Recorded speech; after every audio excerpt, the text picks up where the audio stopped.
Alors, vous avez l'appareil. C'est l'appareil qui est là, 51 millions.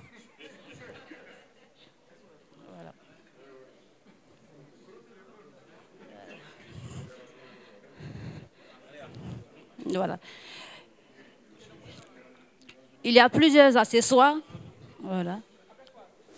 Il y a 3 types d'accessoires selon qu'on fait l'analyse d'un comprimé sous blister, une forme liquide ou une poudre.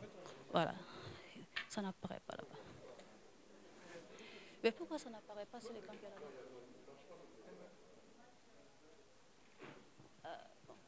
Ils ont besoin de voir ce que ça n'apparaît pas. Voilà. Vous avez...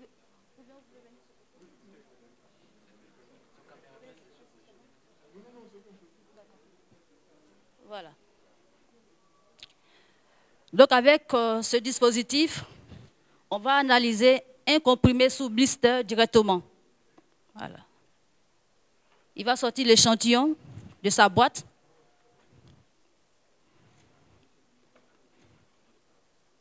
Okay.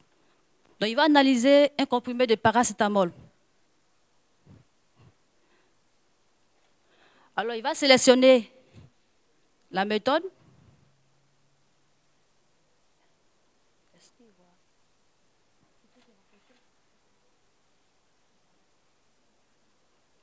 Donc il faut sélectionner la méthode d'analyse. Il va introduire paracétamol. Voilà. C'est du paracétamol, donc il va sélectionner comme méthode, dit que c'est du paracétamol, et il va vérifier que le comprimé est vraiment du paracétamol. On a cette possibilité-là. Voilà. Voilà. Donc il va positionner le blister au niveau du faisceau monochromatique. Voilà. Lorsque le voyant rouge s'allume là, il a commencé à scanner. Vous allez voir la durée. Il y a une évolution à ce niveau. Voilà. L'évolution. Il a fini, il retire. Et là, il est en train de chercher maintenant dans sa base de données, dans sa bibliothèque, à quoi correspond le comprimé qu'il vient d'analyser. Strong pass, ça veut dire que le produit est vraiment du paracétamol. À 0,6 de p-value. La p-value, c'est la confiance qu'on a dans le résultat. Avec une p-value supérieure à 0,2, on peut dire qu'on a plus de 99% de chances que ce soit vraiment du paracétamol. Alors, on va aller voir dans le détail le spectre. On va voir dans le détail le spectre du paracétamol comparé au spectre du standard qui est dans la bibliothèque.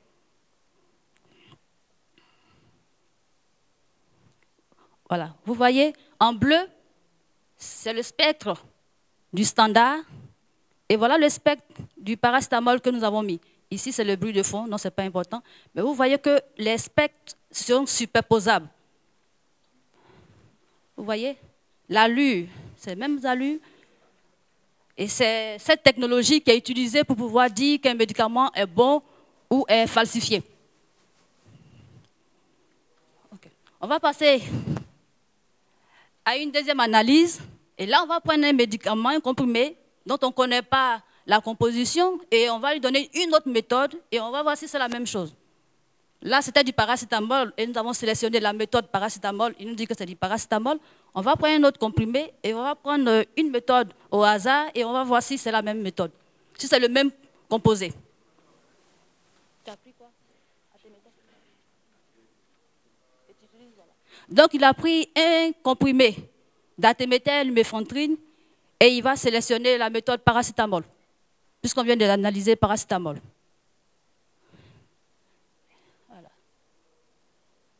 Lorsque le voyant rouge va s'allumer là, voilà. On a commencé à envoyer le faisceau de lumière monochromatique. Voilà.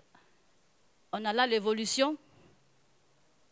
Je ne sais pas si vous avez chronométré, mais c'est en moins d'1 minute. Voilà.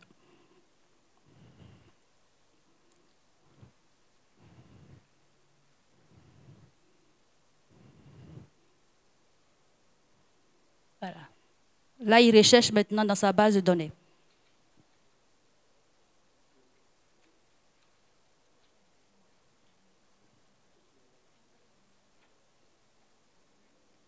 Et il nous dit Strongfell.